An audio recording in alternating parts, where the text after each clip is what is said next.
So in this Expedia tutorial video, I am going to be showing you guys how to view places that offer airport shuttles here on Expedia. So the first thing you have to do is open up Expedia. Once that is done, I want you to go to the bottom left and press on search or press on home, then go to the top left and press on stays. Now once you're under the stays thing, select where you want to go. So for this demonstration, I will select New York, then go to the bottom and press on search.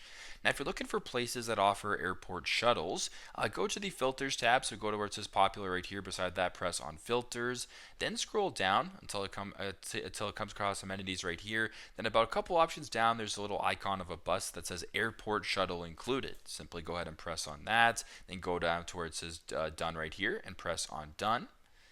And then once you're here, you actually are now going to be viewing a whole bunch of different options that offer an airport shuttle service here on Expedia. So super simple, super straightforward, but this is how to view places that offer airport shuttles here on the Expedia application. Thanks again for watching, and I hope this video helps.